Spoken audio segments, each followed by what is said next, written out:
we're recording. We're live, eh? Woo! Excellent.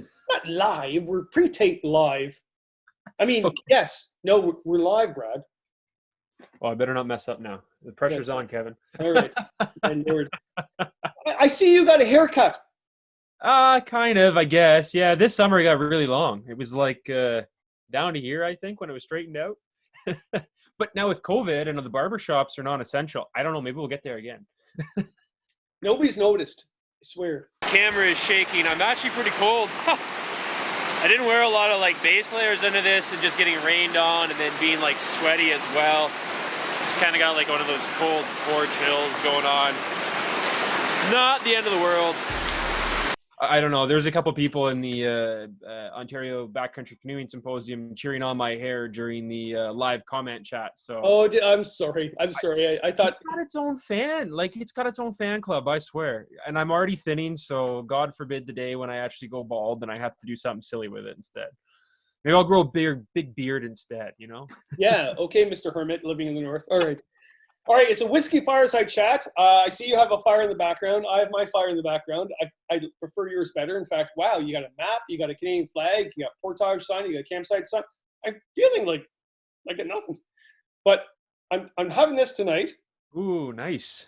Well, I don't know if it's nice. It's cheap. Yeah, but it's good. I got some Collingwood here as well too. So. Oh, Collingwood. Yeah, not bad. It's actually one of my dad's favorites, so he got me kind of hooked into it as well. So. Wow. Okay. Hey, you know what? I'm going to get right into that because I have a script and I've yet to keep to my script whatsoever in this bloody thing. So I was going to ask you, like, who, what, where got you into canoeing, and I'm pretty sure maybe it might be your father. Please join us as we paddle through the Massasauga Provincial Park as we explore the backcountry.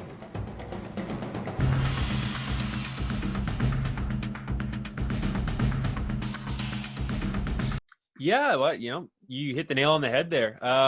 So growing up, basically since the age of 3, my family put me in a canoe, but it was mainly my dad who took me around the local lakes and stuff. We had this nice little canvas strip canoe that we would take out on the local conservation area. We'd go up to the Pinery, just do a lot of like local stuff. So I grew up in southern Ontario, outside of London. Right near the Thames River, and it was just kind of in our backyard that we could go out and paddle and do a bunch of these day trips together. We had a cottage up in the Muskokas and then eventually in the Kawarthas as well. So just doing a lot of day trips and stuff, but then, we kind of branched out, and my dad did a lot of backcountry trips with his dad.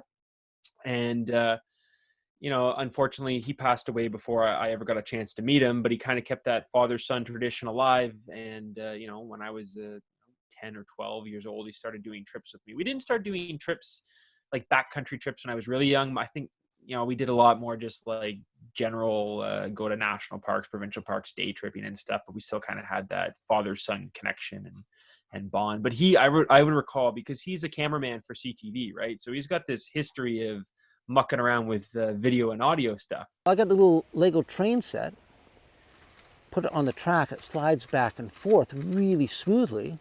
And then, since I want to use this primarily with my GoPro camera, I just mounted the GoPro to a flat Lego brick here. Now I can just snap it on. Now I have this little car, and I can put it on the track, slide it back and forth, instant tracking shot. Oh. So when he was a young boy and, in his early teen years as well, he got like an old Super 8 camera and he filmed his old canoe trips. So he went out there and, we get the big bed sheet up on the basement wall, and he'd show me trips from the 70s, him and his dad going up the Onakawana River. Actually, they went up, which is a tributary into the Abitibi. And then they took that down into Moosonee, showing me trips like that. And then the Moon River near where he grew up, a family cottage and stuff too. And I always thought, this is amazing, Dad. We should do a trip together. My mom was like, well, maybe when you're older. But then, when she let us go on that first sort of backcountry trip, it just snowballed from there, and we never stopped tripping together. So that's really cool, and you still do like that. I having a teenage daughter, like she has paddled with me forever, but now she's a teenager. It's like, whatever, Dad, I'll see you in a couple of years. So did you go through that stage where like you wanted to break away from your father's trip, or? No, not really at all. I mean, my dad, well, he is still like my best friend, right? So we go on these trips, and that connection's kind of never really severed. And even I didn't really go through that giant angsty teenager phase, I guess. But no, those canoe trips were a good escape. I did a lot of Y camp trips as well too, and those were always very formative for me in terms of my development and leadership skills as well too. So I feel like I just had that connection both from paddling with my dad, and then learning a little bit about yourself, and not necessarily being like a typical teen and kind of hating the world. You kind of appreciated the natural things around you, and that family time, and that that special, I know it sounds corny, but that special time I could share with my dad that not everyone could share. Well, today we've left our canoes behind, and we'll be doing a day-long hike to the top of Silver Peak. It was meaningful, still is meaningful for me today. So I never really kind of went through one of those stages. It was always like a highlight of my summer, going on a trip with my dad. That's really cool. That's really cool. Yeah. So where did it go to? So I've watched your old stuff, and it was you and your dad, and you still have stuff with you and your dad. And actually, I know, I had a feeling your dad was in the broadcast business because of his voice. The Massasauga Provincial Park, named after the endangered and protected eastern Massasauga rattlesnake that inhabits this area, lies along the coastal waters of Lake Huron's Georgian Bay in central Ontario. But where did all of a sudden go to that? You, first of all, both of you guys wanted to do social media stuff, and then you went and sort of separated a little bit, not a lot, but separated a little bit. Yeah, so we can really kind of trace this back to about, it's got to be it's over a decade now, about 12 years. We started off with this idea of a television pilot. I remember I was in high school, and we were just musing about our next trip idea, kind of getting a good idea of what we want to do. And my dad had been filming our trips for a while now, and he always made these home videos. Like growing up, there was always a camera in my face. We got tons of vintage videos of us paddling around wherever, running around the house as kids. But anyways, he'd film trips, like everything you see on YouTube now. That's kind of what we're just doing with a home video camera for ourselves and the family's enjoyment. But we said, well, why don't we share this with other people? Because we loved watching on TVO. I forget, there was a show about Canadian heritage rivers, I believe it was. We'd watch the original Survivor Man content. There was a couple other outdoor shows, but nothing was very canoe centric. And we always thought, well, there's National Film Board films, Bill Mason, all that stuff, but there's not like a series of paddling films. So we actually went out to Killarney, and we, got in touch with the outfitters in the parks, and we interviewed all the staff, and did 2 years worth of trips throughout the park, doing a bunch of video stuff to produce this 28-minute long pilot, which had like little tip segments in there and little gear segments, and a history of the park and an overview of the park. Wow, what a prize and a half. Whether it's landing that trophy-sized bass, Wow, or enjoying the breathtaking view on a ridgetop hike, Killarney Provincial Park is truly an amazing backcountry destination that everyone should explore. We presented it to a network with the idea of, hey, you get this father-son angle of us tripping around all these cool parks, showing you like paddle routes and the nature and whatnot. And it was Oasis TV, and they bought into it. But then we had the recession, and, the pail kind of rusted out, and everyone got fired, and that kind of kiboshed that. So now, having a pilot disc in our hand and wondering what to do with it, we kind of just decided to film a few more things, because we had a couple episodes. We had little episodes set up as well. We were going to do like 15-minute shorts as well. Maybe have 2 15-minute shorts in 1 half-hour time slot. And then it didn't really go anywhere. But, YouTube was in its infancy, and I was dabbling around with the internet. I've always loved playing around with technology. I'm a bit of a computer nerd at times. And so why not throw one of these up on YouTube, and kind of just went from there. And over the years, just started adding more and more trips to it. It's a land of huge old-growth white pine trees. it's a place of big windy lakes and long portages. It's close encounters with the local wildlife. It's Algonquin Provincial Park. Hi, I'm Wayne. And I'm Brad. I love filming because to me, it was a thing that I could do with my dad. Like, it was just one of those fun hobbies and skills that we could do together. And he always had these crazy gadgets back in the day. Like now you get a tiny action camera that does everything for you. But back then we'd have a giant camera and a massive underwater housing with dive weights on it. I remember we portaged up Grace and Nelly Lakes with like 30 pounds of dive weight strapped to the food barrel behind me. And my dad's like, don't worry, it'll be worth the shot in the end. After a long, hot day of canoeing and portaging, there's nothing quite like a swim in a cool, clear lake.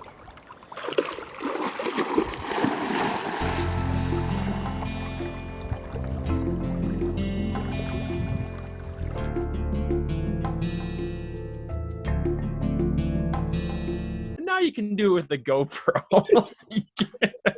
But that's what I mean. There's so many memories attached to doing this whole filming thing together, and the skills grew over time. Like I learned pretty much everything from him and just branched out from there. But it's a fun thing to do, and I loved doing these little videos, and I just kind of continue it as a for fun hobby to get other people, hopefully as inspired as I was and still am, to go out there and do it for themselves.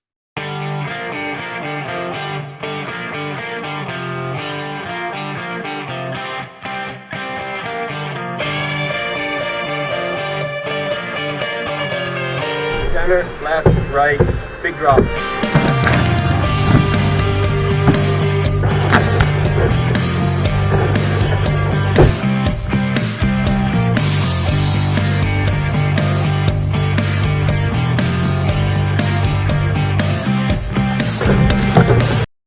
That's cool. Like, and now I'm not characterizing you, but I'm pretty sure you're a very type A personality because you do marathons.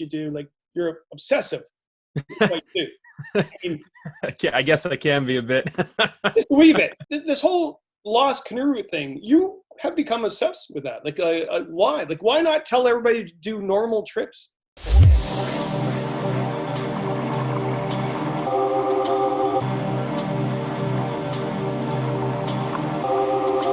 Pretty evident we're just gonna exhaust ourselves, go through big mucky shit. Yo, that's a pike. Whoa!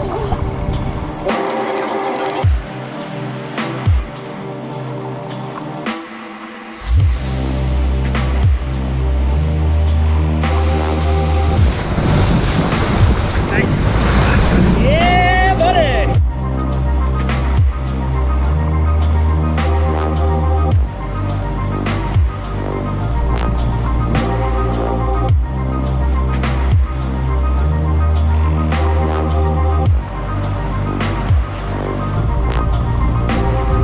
Wow. Well, you know what? I think the obsession kind of stems from the fact that I, for one, am personally, I love lost canoe routes. There's just something romantic about it. I mean, don't get me wrong. Any canoe route is fantastic, but when you get on a lost canoe route, there's a lot of mystique and mystery kind of surrounding it too. Like there's like 1.5 feet of snow in spots, and hopefully we don't encounter much on our death march tomorrow. Hopefully it's easy going. Starting from the mighty Ottawa River, our plan was to take advantage of spring flows and connect two seldom traveled creeks. Paddling upstream on Grants, we would ascend nearly 200 meters in elevation before crossing over to the headwaters of Bissett Creek through a maze of abandoned logging roads and trails. We affectionately nicknamed this 13-kilometer portage the Death March. Sections of Bissett Creek hadn't seen maintenance in decades, and vast swaths of the route had long been abandoned by paddlers. You'll pull through an old guidebook or an M&R pamphlet and look through some satellite maps, but there's no information out there, and you don't know what's going to be on the ground. Like, you know, you're going through the bush, and is there going to be a portage there? Is there going to be rapids that are runnable? You don't really have good guidebook notes or anything to go off of. But at the same time, because of that, you don't have the crowds or the people around there, and it makes it extra special because you get that little extra bit of solitude that I find you don't necessarily get in some of the more popular parks. Now, don't get me wrong, I love paddling Killarney, Algonquin, you know, all these amazing places, but you'll run into people and stuff, and I know that's part of the experience for some, but a lot of times as well too, we like kind of venturing off the beaten path, and you know, you kind of feel like a kid at heart too when you exploring something out of there. But then another part of it comes from that sort of desire to conserve, protect, and bring awareness to a part of our cultural heritage and history that we may very well end up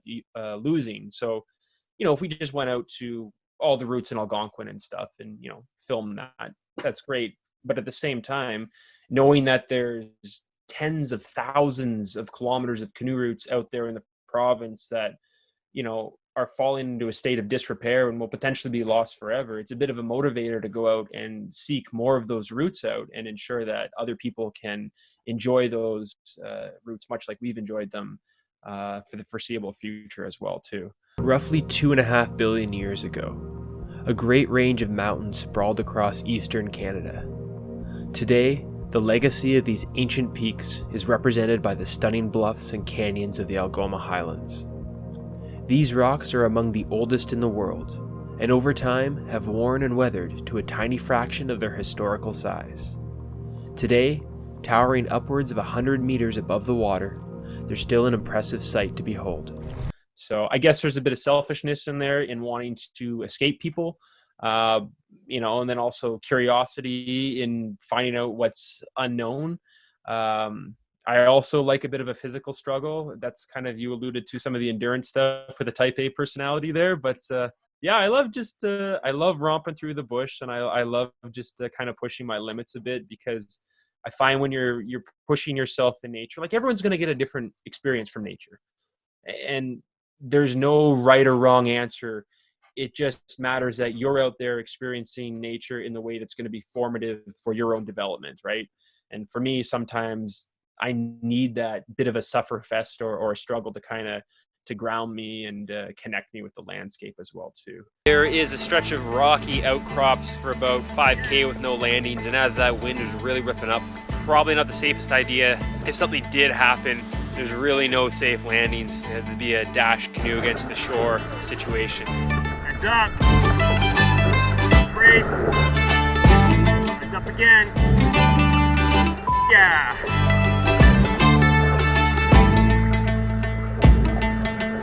Might be a little rough through here. Woo! Just wanted to miss that rock. Awesome job. Nice.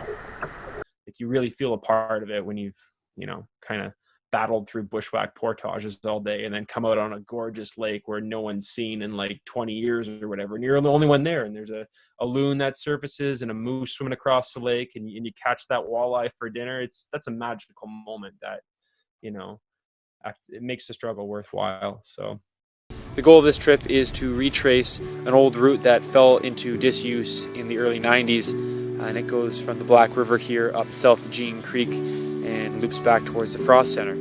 So we're not sure what we're going to find. We don't know if any of the portages exist. We could be in for a lot of bushwhacking, but we're going to play the adventurous pair tomorrow and see how everything pans out, and hopefully it's for the better.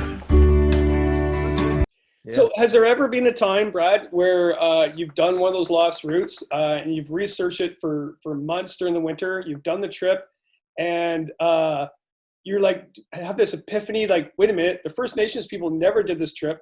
Paddlers have never done this trip. I should never do this trip. I'll never do it again. I'll never tell anybody to ever do this. Has that ever happened? Yeah, maybe kind of like once.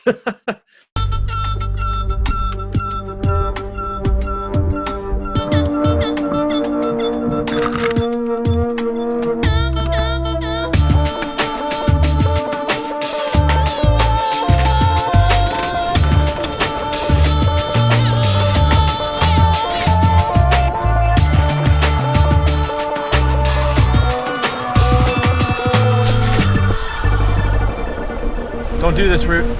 Don't ever do this route. I mean, every route's got a bit of a silver lining. I did one 2 years ago. A buddy of mine I met online on an Ontario Backcountry Wanted group, and he was from Sudbury area, and he was really gung-ho on paddling, and I was looking for a route that was halfway between Sudbury and Timmins, and I'm like, oh, this river is a headwater of the Spanish. Let's do it. I just kind of looked at some satellite maps and kind of figured out it might be okay, but it might be in for a bit of a slog. So this is the East Sand River. No. Yeah, East Sand River. Are you familiar with it? No. No. Yes. No. So It doesn't exist, man. that's exactly the point. It doesn't exist. I think There's no First Nations person that ever paddled that. Like, did you not do your research? Fine. Well, it was more of a for fun and just to experiment and see what's a viable route halfway between Timmins and Sudbury. But after like the 70th log jam, I was like, nah, I don't think anyone should ever do this unless they're like a masochist or something like that. Did you go upriver then if you went from Sudbury to Timmins? Or? So we went from Sand Lake and then we went up to Three Corner Lake. So it's just below the watershed divide, like where the Ostrom turnoff is and the Sultan Highway turnoff is. And then we turned, we kept going down and we finished in Duke Lake. So okay. Like upside down U. That's funny that I did that route when I was doing lost routes and was never put in anything because it's like, yeah. No, I made a video and people said like, you're not selling me on this lost thing. And I said, yeah, I wasn't even selling myself on that route. It was fun. But that was about it. But like, yeah, Three Corner Lake, it was boat access too. So there was people zipping by in boats after you struggle all day to get down there. And then the next day you're lifting over like a gazillion log jams. It's one of those like, I don't know if this was worth it sort of routes. Okay, so what route would you do, like lost route? What would you do over and over and over and over and over and over and over again? Ooh, a lost route that I would do over and over again. Actually, there's probably a couple. One of them that's kind of pseudo lost that I really fell in love with and was one of those routes that kind of cemented this passion for me as well too was we called it the West Spanish Forest. And you're familiar with the Biscotacine Cinnamunda area, yeah?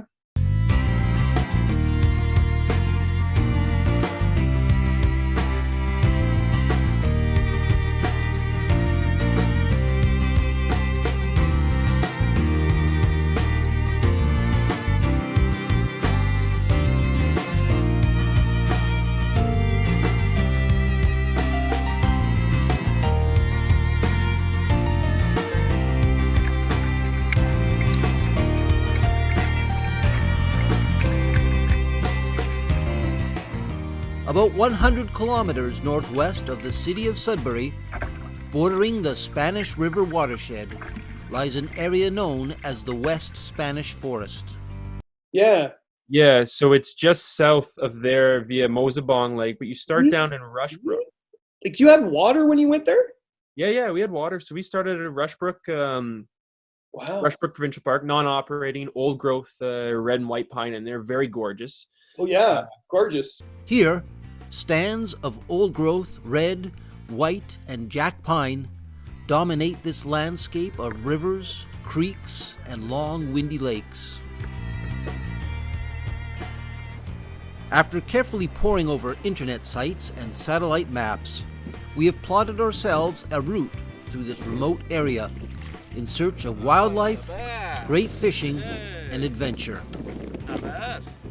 No water. Like, Oh, it did. It was water. Yeah, we couldn't believe it. And we went up and we crossed over. There was one bushwhack portage that wasn't too bad. It was pretty short, but the rest of the route was in fairly good condition. Going down Cinnamunda Creek, I tell you, the fishing was absolutely insane. We were smashing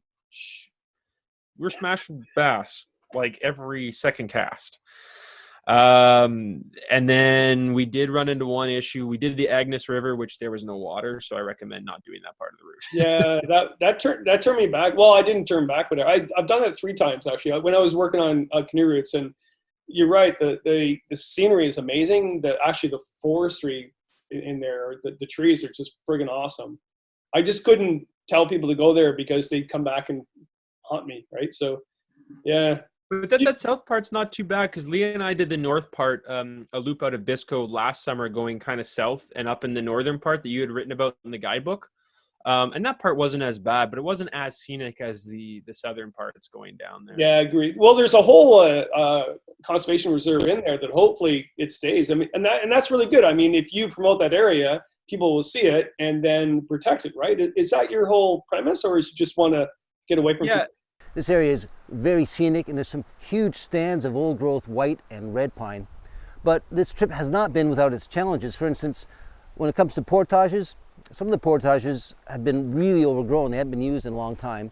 And a few, well, we just couldn't find and ended up hacking our way through the bush. Campsites, there's quite a few campsites, but by the looks of things, most of these campsites have not been used in decades. That's mainly it, because I mean, like, through part of it, if we're going out there using these areas, we're doing a lot of data sharing as well with this. So I mean, kind of to touch upon what we do when we go on a lost canoe route, we're not just going out, you know, going through the bush, getting out of there, maybe filming and throwing it up. And you know, for the record, I probably only film about 50% of our trips just because it's so time consuming as well too. But we're always taking detailed notes and stuff as we go. So one of the main things, if the time permits and we have the group for it, we'll go through and we'll actually try to clear portages as best as possible. We'll also try to get up some portage signs, depending upon the route and the jurisdiction and the area stuff. And, you know, sometimes we'll have to talk with the First Nations or the parks community and stuff. But we also work with friends of groups, parks groups, other map making individuals, Jeffrey McMurdy, for example, Chris Marr, Backroad Map Books. Basically what we're trying to do is go out there, get as much data as possible. And as much as, you know, I've got projects with mapping that I'm trying to work on in the background, at the same time, I think there's a bit of a time sensitivity and also trying to get this information out as best as possible to, you know, through a variety of different mechanisms. So I'm supplying all this information free of use for all these organizations to put forth in their product as well. Now, mind you, it won't be as detailed as, say, like a guidebook or something like that, but you still at least have detailed maps that aren't just hand-drawn sketches on a topo map that are well out of date now. So then, Brad, why not do a guidebook then? Well, that is in the long-term plan. I've been picking up it for a while. Yeah. I mean, like, it's, you know, we first started doing these and it feels kind of silly to hold back some of this great information that you're piecing together, because there's a lot of research. Well, you know, that there's a lot of research that goes into trying to find out, you know, the ins and outs of some of these routes too. It's not necessarily just show up and paddle. You're going to try to contact some of the locals. You're going to try to contact the districts, First Nations, parks. Gives you a good sense of the history of the area and what you might face there. But just kind of keeping that information for myself feels kind of selfish. So I've been slowly working on trying to piece together a guidebook. I don't know what the final shape will be, but it's got enough routes so far that it's starting to get fleshed out. But I still think I need like another season or two just to get enough routes in there that it's juicy enough that it's worth your money. But I'm also going to try to do some digital downloads, because I've dabbled with map making in the past. Actually, sorry, we've had an internet in connection, and now Brad's going to continue. It's just a drink interlude. Mm. So, right. Get your popcorn. Oh, those are drive-in days. Okay, right.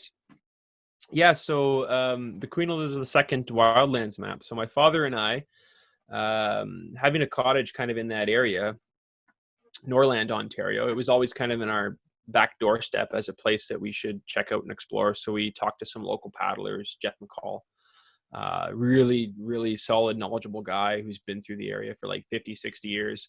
But we kind of went through and mapped out pretty much all the paddling routes in the park. Took us a couple of years, and we went through and cleaned up, because a lot of them were just like goat paths, if anything. There wasn't much in the way of a trail. In south central Ontario, there lies a large tract of undisturbed wilderness.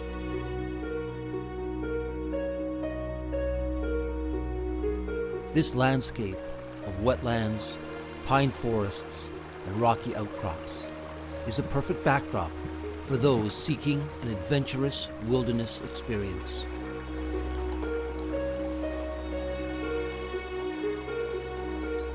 That place is Queen Elizabeth II Wildlands Provincial Park.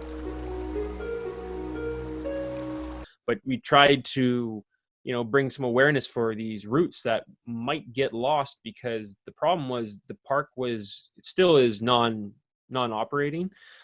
So looking at their background statements, they didn't have half these canoe routes in their management plans. And then going forth through the management process, there was a 50% chance that these routes would be lost and people in this area would never get to experience this awesome near North Park. So we kind of took it upon ourselves to go through map and kind of clear some of the portages, make a map so that others have a tool to go and explore the area for themselves. And because of that, we kind of got invited on as key stakeholders representing the canoe routes in the management planning process. And basically those routes now that are being used, they got signed, they got cleared by park staff, they put in thunder boxes, they maintain them. And it feels good that you kind of kept that area, you know, in the park as a viable canoe route. So that kind of spurred that idea to go across the province and do that on like a regional micro scale as well, trying to keep some of these routes viable and alive. Obviously a big inspiration too was your Lost Canoe Routes book. I know a lot of guys who come on here, guys and gals who come on here will rave about that, because that honestly, Kevin, was, for the hardcore canoeist, that is your best book. Like it is full of wanderlust and inspiration. And for me, that just got the wheels turning up there as to what routes to kind of wet my feet in and then branch out from there, sort of thing. Well, I two things. First of all, I think it's fantastic that you're thinking of a book for this. I think you really should document these. I mean, we all get into that debate whether you should or not. Should you be the wilderness pornographer and tell everybody about these lost routes? But I know why I wrote about them too. And the other one is, though, that just I was telling Jonathan, Backcountry angling guy, the other day, was my publisher a week ago, which was really, really weird because I didn't even think they were open right now. But they said, hey, this lost book you wrote, we're running out of copies, so we should do a redo. And when publishers do that, they always add routes to whatever is what the publisher does. So I'll do that. I have a bunch of them that, you know, I could add. But if and I'll do what I did with you with Jonathan just for fun. I'll give you 8 seconds. I'll give you 8 seconds and list 5 routes that you would add to that you've done that should be put in the reedition, or actually your book of the Lost Canoe Routes. Ready? It doesn't matter if there's crossover. 1, 2, Nagogamy River, 3, Peepus Way Rush, Jarvis Township Circle Route, the Shoals Provincial Park, something near Gogama. I forget the name of it. So basically, there's 2 things I got out of that. One is that there's lots of lost canoe routes still, right? Yes. And the other is I really like that part. Yeah, you can do your own book. I mean, think about it. In my time. Well, I'm still in my time. What the hell? But I was writing guidebooks when Hap Wilson did all his books. Hap and I are friends. Like it wasn't, this whole canoe community thing isn't like sort of a rival. Like we're not football players, right? So I mean, not that I don't know anything about football players. I have no idea what I'm talking about. But I really think that you should. I think right now, whether it's a book, whether it's online, or whether it's whatever, it's different type of social media that happened when I was doing the stuff, whatever. But yeah, if you can get a book, that'd be fantastic. So, and for you to ramble off those routes, I mean, the Upper White River. I think Jonathan did that, or did you? We did the Upper White River. Yeah. Okay. The White River, a renowned whitewater canoe route in northeastern Ontario. Its lower stretches are well known to the canoeist, but the wilds of its upper reaches remain seldom paddled. Setting out from Saginaw Lake, Leah and I would paddle over 80 kilometers to Highway 17 near the Bremner River. The upper reaches are marked by a narrow meandering course and the vast Pokey wetlands. It isn't until Sandy Portage Rapids that the White begins to pick up speed. This upper stretch to the town of White River is rarely paddled, and almost every portage has been completely swallowed up by the bush. From the town, the route sees some use and begins to flow over a series of rapids and chutes, bypassed by short, bushy portages. Continuing downstream to our eventual takeout, the White slows down through the Pacowaga Maze, a twisting set of river flanked by sandy banks.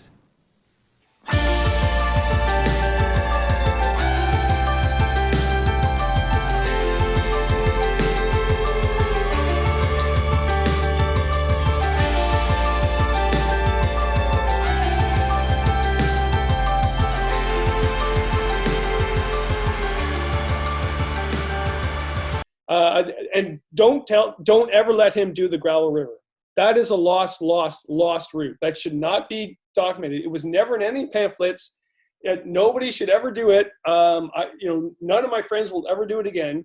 So but, I get his desire to do it though. I mean, I listened to your stream with him, and like, to his point, that trench valley looks amazing, but at the same time I was looking at the aerial photos and the orthos, and it does look like it dries out to just like a sufferfest. But I mean, like I said before, sometimes that sufferfest is worth it for the individual, but not necessarily the masses.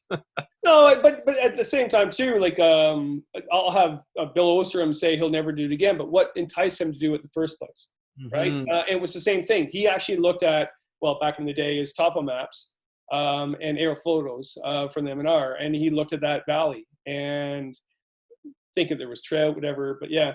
All right. Oh my Lord. Okay, I'm going to ask you a couple more questions here. All right. Yeah, let's do it. All right. What is your favorite canoe design?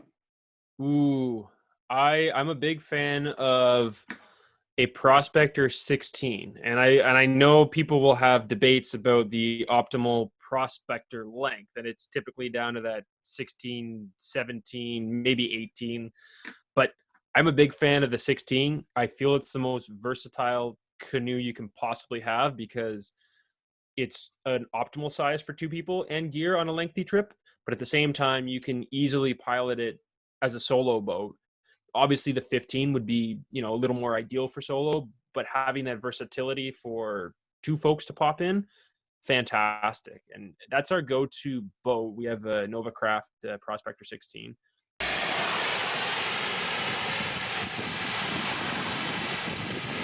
And we got ours decked, and now I keep the deck on all the time. And at first, like, people say, well, you're not going on a big expedition, what's the point of a deck? But like, it's just increased the versatility of the canoe in terms of both wind resistance, security on big lake travel with waves, and then you can even do just a trip where you get one little bit of decent whitewater in a lengthy lake trip. For example, my dad and I this year, we were up in St. Raphael Signature Site. That's another amazing lost area that I probably should have included in my top fave list. But we went through there, and it's like 95% flat water. But on the Manus River, we were able to smash through some class 2 and some, approaching class 3 stuff. And my dad's not a whitewater paddler, but in this case too, the deck afforded that little extra, security for him as well, feeling a little confident and comfortable. It does boost your confidence, but at the same time, you can power through a lot of those standing waves, and he had a blast with that as well.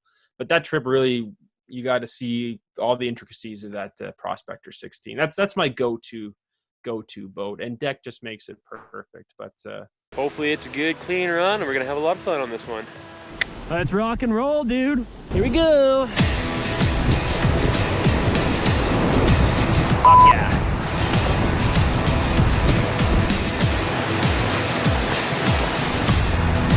Oh yeah.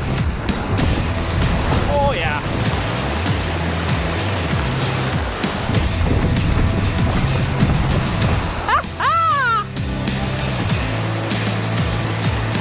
Dude, that like totally just stopped us. All right, awesome little run. Took on a bit of water, even with the deck. Just wasn't done up as much in the front there, but man, pretty sweet. Yeah, another thing too is I love that old 14 or 13 and a half foot just cedar strip canoe. Is just fantastic as well too. Nothing beats that feel of canvas and wood, kind of gliding across the water. It's a similar kind of rocker design as a Prospector, but just shortened down. It's a really nice boat. Oh, you sexy man! I thought it was just a hair, but.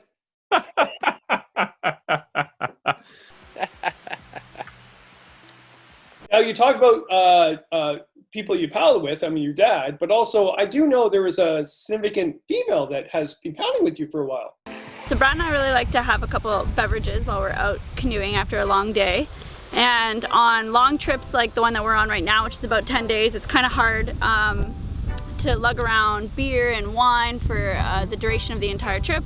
So one of the solutions we'd use is we'll bring spirits with us. So what I'm making today is a pocket cocktail that I bought from the Man Camping website, and they're little pocket cocktails that are dehydrated, and all you have to do is add water and your spirit of choice. So the one that we're using today is margarita mix. So we brought tequila and some fresh lime. What you do first is you add some of the liquor. Now it says an ounce, but we like our drinks strong, so I'll just fill it till I feel is good. And then you add the pocket mix, and now the pocket mix has a fill-up line. So what you do is you fill it 4 times to equal a cup in case you don't have a cup with you, but we actually have cups, so I don't need to use this. But for those who pack super light, it's also a really nice solution. Next you add some water and just stir it up. Nice juicy lime. So now you have a taste of the Caribbean out in the middle of Northern Ontario. And voila! Cocktail on the beach. About 4 more days left. Cheers. Ah, yes. My fiance Leah has been paddling with me now for, we're over 7 years now of paddling together. Gosh, it's gone by fast. Really? 7 years? Really? Yeah, it's been over 7 years of paddling. My God, I thought it was like 2 years.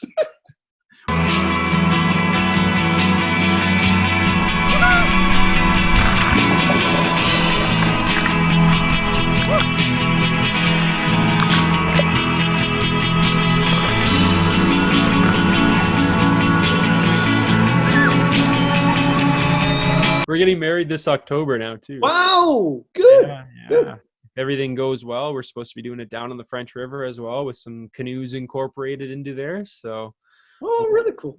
but yeah, Leah, she's a real trooper. She always had a desire to get out there and do these trips as well, but it kind of evolved from, well, I'll just say our first trip was pretty crazy. We got out on a winter trip, and we got thunder, snow, and flash freeze, and everything else that could possibly go wrong went wrong in terms of weather. But she was a trooper. She stuck through it and wanted to go on more trips. And we did some easy trips to Kawartha Highlands and things like that. But pretty quickly she latched onto the idea of trying these harder trips as well too. And we did our first lost canoe route. I think it was the Black River South Jean canoe route out of the Leslie Frost Center.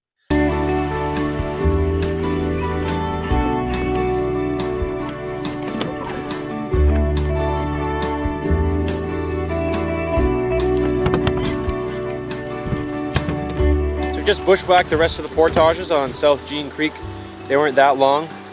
We were able to line up some of the rapids to shorten the portaging, and we were able to find a few faint old trails from the early 90s that once existed. We did see some evidence people have traveled here, but it looks really, really old. There's fire pits with small trees growing out of them and old rotting away life preservers. Other than that, we're the only ones out here. It's gorgeous. And we went in for Jeff's map, and back when he was a part of Jeff's map, and got all the information for that. And Leah kind of quickly fell in love with trying to do these exploratory routes, because it was also kind of pushing those skills that she has always sort of developed in the background, and some of those fears that she had about bogs or big water, they all kind of subsided through experience, right? Like, those are the growing things we all get to experience as we start paddling and pushing our boundaries. But the fact that the two of us were out there and kind of overcoming some of these struggles together made it all that extra special too. So she's been through hell and half. I mean, some of the stuff she goes through with a smile on her face at the end of the day, I think it put some people packing quickly. But we're about to round Point Issaquah. It's a big cliff face jutting out in the water, and then for a 5-kilometer stretch past that, there really aren't any landings. Thankfully, the lake is really calm this morning, so hopefully it stays that way for at least the next 45 minutes to an hour as we round this treacherous stretch of coastline here. See how it goes. Gorgeous thus far.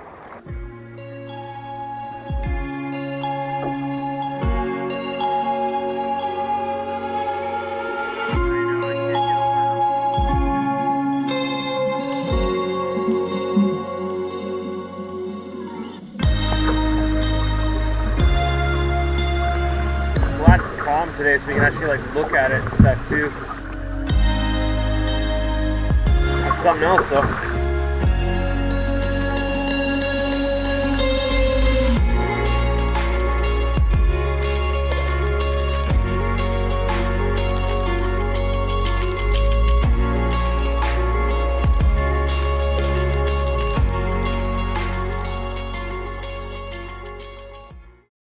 All right, going to my script. I got 2 questions left. One is not on the script. Okay. Has there been a time where Leah, it's just like, tells you, if you get the camera out again, I will kill you?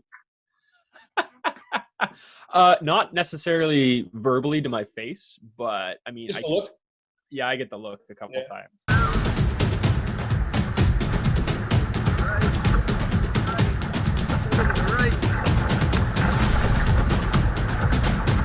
Pull me to the right. Pull me to the right.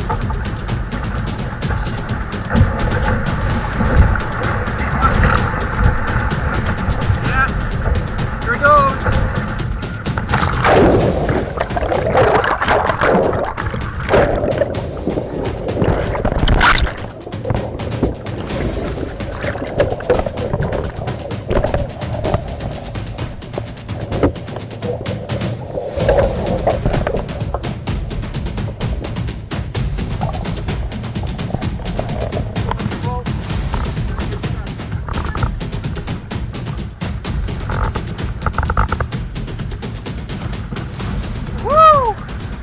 Okay, we didn't hit that line right. Not even close. That's alright, babe. You did. That's alright, babe. No, you did awesome. You did awesome. I tend to film in a non-intrusive way. Like when I go out there, I don't have the camera on 24/7, 365. And I've tripped with some like different vloggers, bloggers, filmmakers over the years. Everyone has a different style of filming. I'm more of like run and gun sort of guy. If I see a good shot, quick 30 seconds here, take it, cameras away for another 20 minutes. Action cam's always mounted, so you just get to touch it for a second, let it roll, turn it off, do its thing. But there's a couple times where, you know, I'll pull up at the end of the portage and I'm like, oh, the emotions, let's get this. Get the camera out, put it in the face. How's it going, Leah? And it's like, we need to eat right now. Fuel up because we got 2.7K of portages today. Woohoo! Yeah, I feel that too. I do see a bit of your father in you when you do that, because you do set up the shots almost as if that was your job. Like you set up the shot, and you're doing a lot lately. Really great shots of with the drone. Lift my step, the wind will lift my step. Oh, this ain't over yet. We're higher, higher, higher, higher now. And yeah, I don't know if I would have the patience for a drone, right? But you do, and you can see that you do, right? You know what, the drone, that's another thing. I think I got Leah really freaked out on Superior. So we're really good with like the drone rules and regulations, and like editing pro tip. We film like on crown land and then intersperse it on the non-crown land parts of the video, just so like you get little bits of drone throughout it. Or I'll film, like, I live up in the Boreals. I can easily just film a boreal lake near me and it looks like any other boreal lake sort of thing, and just throw it in there for a quick second. But on trip, like on Superior, I remember having the drone up, and of course you're over this big expanse of open water, and sure, it's 30 meters below you, but you can see all the way down. If the drone falls, you're not going to get that thing. But it's up above us, and the DJI drone screaming to me, low battery warning. I'm like, yeah, I got it. I'm trying to land it. But then it's trying to auto land, but it took off from the deck of the canoe. So it's going to try to land in the middle of the water. So I'm fighting to bring it back. And I think Leah's panicking more than I am. She's all worried that I'm going to crash this drone. I got it down with like 10 seconds of battery life to spare. And I'm like, I told you I got it. But like, it's nerve wracking too. But there is a patience thing, because you've got like 20 minutes. You got 5 minutes to get it up and do its thing and then get it down. So I try to only get it up like once or twice on a trip when it's really ideal conditions. And like, I just want to get that shot because it's fun. Like filming for me is fun. I think I get asked that question sometimes. People think I'm like, you know, not enjoying a trip because I'm filming. But to me, filming is an extension of the trip. I really enjoy it. Like I said, you know, it's something that my dad and I did, and it's a passion and a hobby. But I love the editing process as well too, because you can get creative and preserve those trip memories. And You know, like part of me says that if only my mom, my dad, and Leah watch these videos, fantastic, because I get to share these memories with like some of my, you know, closest people in my life. But if it's on the internet and other people get enjoyment out of that, that's just a positive as well too. So it's worth it in the end. Yeah, that's fantastic. You know, I have another question for you. I'm not going to ask you. I think that was a really good ending. I think that sums everything up. You know, I was going to ask you what's next, and I'm just going to gather you're going to continue on. You can splice that in later, though. You can. I could start crying. We get emotional. We could do that too. Yeah, we'll have Leah run past and forth and saying, "I'm never going to be filming and film again." Blah, blah, blah, blah. We'll do that. But you are going to continue what you're doing. You're still working in the north. You're still working for the Minister of Natural Resources now, Minister of Natural Resources and Forestry. And then you're doing this on the side. And you still have a passion to get out there and get people out there. And cheers to you, man. Hey, cheers to you, Kevin, because you're one of the OGs in the last one of the OGs who inspired us as well too. I mean, what's an OG? Oh, the original gangster, Kevin. Come on. God, I thought it was OG was an old guy. Son of Well, that too, I guess, maybe, right? Cut. I kid. That's true. They hate you.